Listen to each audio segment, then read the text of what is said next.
Chronicles of Jad. Jad stood in the foyer, muddy from riding his dirt bike all morning. He removed his helmet and the rest of his motocross gear until he was standing there in just his He-Man undies. He surveyed the dark kitchen before him. The salmon hash his mother had made for breakfast had held him for a good hour and a half, but all that maneuvering in the woods had tapped him, and his stomach was like an empty flower pot. He needed nourishment, and fast. After downing a liter of lemon-lime Gatorade and 2 PB&Js while watching mallards mate from the kitchen window, he put on some Wranglers and his Britney Spears tee and headed down to the basement with his Bruce Lee VHS box set. The VCR was in top working order since his son, Wayne James, had fixed it last month. Wayne James was good at stuff like that. The basement was cool and quiet, perfect for watching The Chinese Connection, the first movie in the set of 4.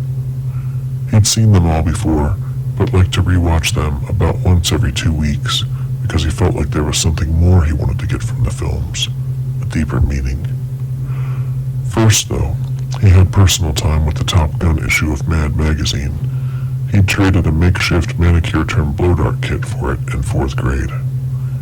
Now that that was out of the way, he grabbed a Michelob, extra frothy, from the basement fridge, pushing his blonde surfer's cut back from his forehead, and inserted The Chinese Connection into the player.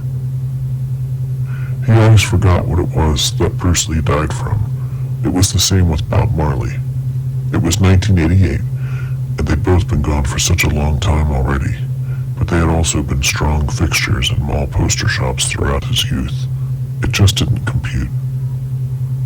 After the second film, Fists of Fury, and 3 more Michelobes, he was hungry again.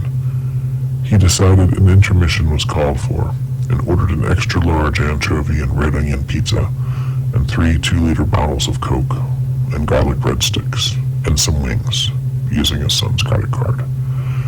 He requested that it be delivered via the basement door. No sense in disturbing the vibe. The pie arrived about 40 minutes later. While he waited, he listened to Torture Garden by Naked City and threw darts at a photo of Elon Musk he nailed to the wall. It was Tina Yothers that delivered the pizza. She had her poodle with her, which wore a pink tutu and was sucking on a pacifier, and was as cute as could be. Jad persuaded them to stay for the 3rd film, Return of the Dragon, and to partake in the pizza with him as well as the remaining 8 Michelobes, extra frothy. Yothers confided in him that she had beaten a drone out of the sky with a baseball bat on her way to deliver the pizza, and that its owner, most likely her neighbor Michael Prom, might be after her. That's when Jad decided to load his shotgun and set it next to the basement door so they'd be safe. But the rest of the evening was smooth sailing, with just his mother coming home and a random visit from Tan France during the 4th and final film, The Posthumous and Mysterious Game of Death. It was midnight by then. Yothers was too scared to leave, so they all exchanged yachts of the rich and famous trading cards, chewed bubblegum, and played hand games, before collapsing from exhaustion to the blazing crystalline sounds of Anna Vidovic's performance of the prelude of Bach's Partita in E major BWV 1006A Naxos 2000 at approximately 2:39 a.m. But what Jad didn't know as he fell asleep that night was that the entire course of his life would be inconceivably altered by the time he woke up a mere 4 hours later to the sound of baying hounds and a hand grenade.